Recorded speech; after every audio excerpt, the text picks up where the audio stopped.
অনন্তকাল বসবাস করবে জান্নাতের মধ্যে। ইদ্রিস আলাইহিস সালাতু ওয়াস সালাম আলাদসারিদা বলতে আছেন যে বন্ধু,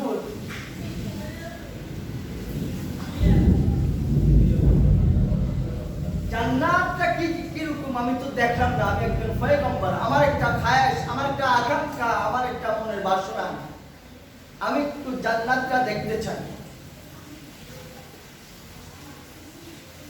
ফেরেশতার কাছে ইদ্রিস আলাইহিস সালাতু ওয়াস সালাম এই বাসনা প্রকাশ করলেন, বললেন না, অনুমতি নাই, কারণ মৃত্যুর পরে আপনি ফয়সালা হবে, এরপর আপনি জান্নাত যাবেন না।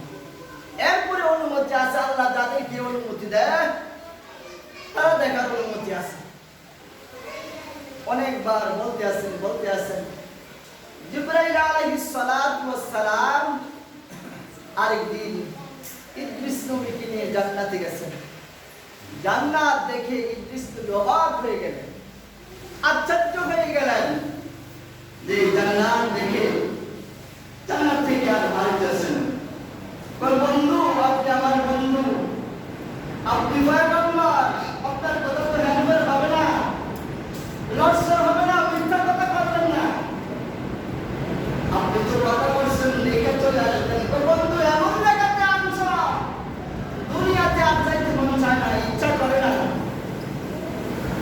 আমি কি এখানে থাকতে পারি না? এখানে আপনি মৃত্যুর পরে আসবেন যদি আপনি জান্নাত পান। সুবহানাল্লাহ। আল্লাহ রাব্বুল আলামিন, এখন আমরা আসি আয়াতে, আউযু বিল্লাহি মিনাশ শাইতানির রাজীম, বিসমিল্লাহির রাহমানির রাহিম, ফালা তা'লামু নাফসুম মা উখফিয়া লাহুম মিন কুররাতি আ'য়ুনিন জাযাআন বিমা কানু দুনিয়ার কেউ জানে না আমি আল্লাহ তাদের জন্য যারা ঈমান আনছে, যারা নামাজ পড়েন না, নামাজ পড়তে চান না, দুঃখ লাগে। কত মানুষ এই সমাজে ফজর নামাজ জানা ফজর পড়ছি, বড় সুন্দর হয়েছে, কোনো জ্ঞান নাই, কোনো চিন্তা নাই, টেনশন নাই যে আমাকে ফজরটার জন্য জবাবদিহি করতে হবে, যে ফজরটা আমাদের থেকে চলে যেতেছে। আল্লাহ কেউ জানে না যারা দুনিয়াতে কষ্ট করেছে, আমি রবের প্রতি ঈমান আনার পরে, আমি রবকে বিশ্বাস করার পরে, আর আমার বন্ধুকে ভালোবাসছে যারা আমার প্রতি ঈমান আনছে, আমার বন্ধুকে ভালোবাসছে, এই ভালোবাসার কারণে, আমার প্রতি ঈমান আনার কারণে তারা দুনিয়াতে ত্যাগ স্বীকার করছে, কষ্ট স্বীকার করছে, তারা জীবনকে বিলীন করে দিচ্ছে, জীবন কুরবানি করছে। আমার বন্ধুর পথে তার সাহাবায়ে কেরাম, তার উম্মতেরা জীবন বিলীন করে দিয়েছে। যারা কষ্ট করেছে আমার বন্ধুর জন্য, আমি রবের জন্য, তারা জানে না তাদের এই কষ্টের বিনিময়ে আমি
সেই গ্যাস রয়েছে জান্নাতুল ফেরদাউস। সুবহানাল্লাহ।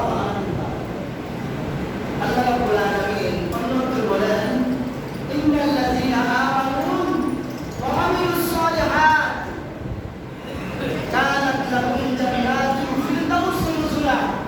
ওই যে বলছিলাম অনন্তকাল খালিদিনা প্রবেশ করা দাখিল করা এর মধ্যে ঢোকা খালিদিনা ফিহা আবাদা, তারা অনন্তকালের দিকে আর ঘুরে আসবে না। যুগশ্রেষ্ঠ আল্লাহর ওলি মালিক ইবনে দিনার উনি আসরের নামাজ পড়ে ঘুমিয়ে গেলেন। আল্লাহর ওলি ওই যুগের এত বড় আল্লাহর গাউস, এই ওলি আসরের নামাজের পরে খানায় কাবা আসরের নামাজ পড়ে হজ সম্পাদন হয়ে গেছেন। হজের 5 দিন 4 দিন শেষ, হজের কার্যক্রম শেষ, খানায় কাবা জামাতে আসরের নামাজ আদায় করার পরে ঘুমিয়ে গেছেন খানায় কাবার ভিতরে, অর্থাৎ প্রকাশনের ভিতরে ঘুমিয়ে গেছেন। ঘুমানোর পরে উনি কি স্বপ্ন দেখছেন যে এই বছর হজ করছে যারা তাদের মধ্যে 60,000 লোক হজ করছে, তার মধ্যে সবার হজ কবুল, একজন লোকের হজ কবুল হয় না। ঘুম বসে গেলেন, সালাত নামাজ তাহাজ্জুদ আদায় করলেন, ফজরের নামাজ আদায় করলেন, চিন্তার মধ্যে পড়ে গেলেন, টেনশনের মধ্যে। মালিক ইবনে দিনার পেরেশান হয়ে গেলেন, না জানি আমার প্রশ্ন কবুল হয় না। আমি যে স্বপ্নে দেখলাম 60,000 লোক হজ করছে, একটা লোকের হজ কবুল হয় না এই বছর, এই লোকটা আমি কিনা না জানি, এই জন্য নাকি আমাকে স্বপ্নে দেখানো হলো। মালিক ইবনে দিনার আল্লাহর ওলি পেরেশান, সারাদিন খাওয়া দাওয়া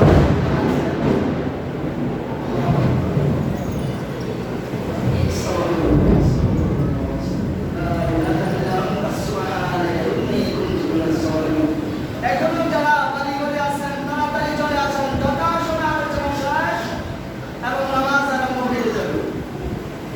মালিক ইবনে দিনার সারাদিন রোজা রাখছেন, নফল রোজা রাখছেন, যথারীতি আসরের নামাজের পরে আবার যখন ঘুমালেন, স্বপ্নে আবার দেখতেছেন যে এই বছর একটা লোকের হজ কবুল হয় নাই।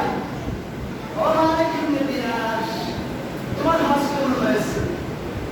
তো মালিক ইবনে দিনার ঘুমের মধ্যে জিজ্ঞেস করতেছেন যে কার হজটা কবুল হয় নাই। তো আল্লাহ এমন এক বান্দা আছে, তার হজটা সে আজকে 40 বছর হজ করে। কত বছর? 40 বছর হজ করতেছে, একা আসছে 40 বছর, 40টা হজ, একটা হজ তার কবুল হচ্ছে না। সে একজন আল্লাহর ওলি, কিন্তু তার আপন নামায় গুনাহ আছে। আমরা এখন নিজের বড় মনে করি, তার করে যে হায় নাম পরিচয় করে দিলেন মুহাম্মদ ইবনে হারুন। তার হজটা এই বছর কবুল হয় না। তার কোথায় থাকে, কি করে, সেই সবসময় কাবা কাবা মাকাম ইব্রাহিমের পাশে বসে সবসময় নামাজ আদায় করে, দিনের বেলা রোজা রাখে, রাত্রে তাহাজ্জুদ আদায় করে। ওই মুহাম্মদ ইবনে হারুন নামাজ আদায় করার পরে আবার চলে যান খানায় কাবা আসতে। মালিক ইবনে দিনারকে পরিচয় দিলেন। মালিক সংক্ষিপ্ত করে বলছি, মালিক ইবনে দিনার ওই আল্লাহর কাছে গেলেন, দেখলেন একটা লোহার খুঁটির মধ্যে ওনাকে লোহার শিকল দিয়া বাঁধা আছে। এই কণ্ঠটা দিয়ে এখানে একটা আটকে আছে, এই জায়গায় আছে না, একটা আটকে আছে। এই উস্কো সিদ্ধ করে লোহার আন্ডা ডুবাইয়া শিকল দিয়া ওনার এখানে আটকাইয়া ওনাকে বেঁধে রাখছেন। শরীর থেকে রক্ত পড়তে আছে, আর উনি সেজদা অবস্থা আল্লাহর কাছে কাঁদতে আছেন। মালিক ইবনে দিনার মুহাম্মদ ইবনে হারুনের কাছে গেলেন। এই অবস্থা দেখে উনি ভয় পেয়ে গেলেন, তাকে সালাম দিলেন। সালাম দিয়ে বলতেছেন, তাদের তো ভাষা আরবি, কার ভাষা ফার্সি ছিলেন, এক এক আর কালচার 7টি ভাষা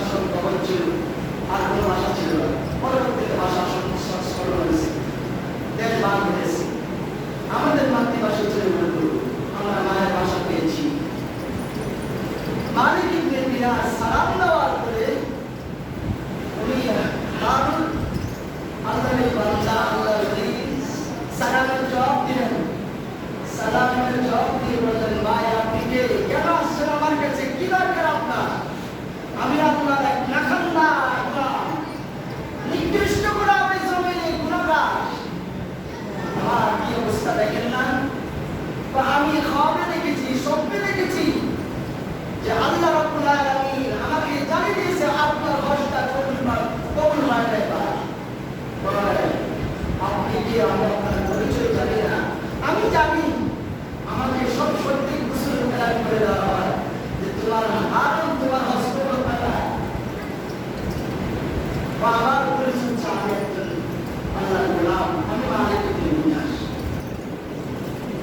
ও জানতে পারি কি সম্পৃক্ত করে বলছি? ও জানতে পারি কি ভাই তোমার এই অবস্থা কেন? তোমার হজ কোন কারণে, কোন মদপাশের কারণে, কোন গুনাহের কারণে, কোন হাসিলতের কারণে তোমার হজগুলা কবুল হয় না? তোমার আমলগুলা, তোমার তাহাজ্জুদ, তোমার কুরআন তেলাওয়াত, তোমার ফরজ নামাজ, তোমার হজ যাকাত কেন আল্লাহর দরবারে কবুল হয় না? আল্লাহর বান্দা বলতেছেন, আমি মদ পান করতাম, মদে ছিলাম, আমি মদ পান করতাম, গেলাম মদ পান করতাম, মদের প্রতি আমার নেশা ছিল বেশি, নারীর প্রতি আমার নেশা ছিল বেশি। আমি মদ পাইছিলাম, মদ পান করতাম, সব সময় মদ পান করে বাড়িতে আসি। একদিন বাড়িতে মদ পান করতে করতে যখন নেশা করবে তার ব্রেন ঠিক থাকে না, সে শেষ করতে মা বাবা সে সন্তান ঠিক করে শুনতে পারবে না। এটা কি করে দাঁড়ায় বা 3 করে বা 4 করে দাঁড়িয়ে এটা ডাক্তার যেটা বলছে এটা একটা পাওয়ার থাকে, এটা একটা ক্ষমতা থাকে। যারা ইয়াবা কা গান্দা কা মাথার তাদের একটা এটা আছে 1 ঘন্টা 1/2 ঘন্টার মধ্যে অবশ্যই যায়। সেই সন্তান ছিল না, আত্মীয় ছিল না, পড়ছিল না, তখন মাথা অন্যরকম কাজ করে। মদ পান করে আল্লাহর এই বান্দা বাড়িতে আসছেন। বাড়িতে আসার পরে তার মা বলতেছে, বাবা তুমি দুর্জন আল্লাহর কাছে কত দোয়া করে আল্লাহ তুমি কি এক করে না? তুই সব সময় এই মদের মধ্যে পড়ে থাকা, সন্ধ্যায় অপরাধের দিকে পড়ে থাকস। তুই কোন দিকে আমার তোর রবকে চিনবি, মালিককে চিনবি? কথা বলছিলাম না যে মদ খাওয়ার পরে কাউকে চেনে না। মাকে টাকা দিয়েছিল, মা টাকা টাকা পড়ে গেছে, বলে যে মা কষ্ট পাইছে, ব্যথা পাইছে, ব্যথা পাইয়া এবার মা কান্নাকাটি শুরু করছে। এটা স্বাভাবিক। সন্তান 24 ঘন্টা তার এই নেশার মধ্যে পড়ে থাকে।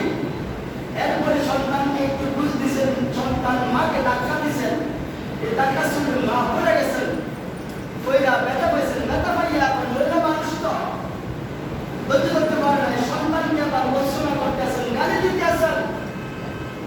এই হারুন মালিক ইবনে দিনারকে তারা এই ঘটনা বলতেছেন। 70টা কবিরা গুনাহ আছে, কারণ আমলনামা যদি কবিরা গুনাহ থাকে সে জান্নাতে যাবে না। আলোচনা এখানে শেষ করলাম। ওয়াখির দাওয়ানা আলহামদুলিল্লাহি রাব্বিল আলামিন। আসসালামু আলাইকুম ওয়া রাহমাতুল্লাহি ওয়া বারাকাতুহু। আরেকদিন কথা বললে এটা বলবো ইনশাআল্লাহ।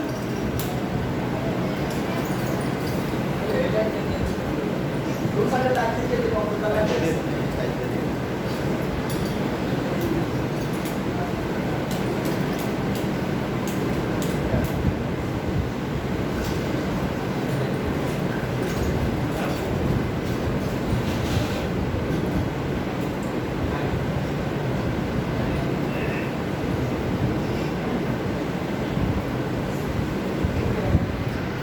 এটা নিয়ে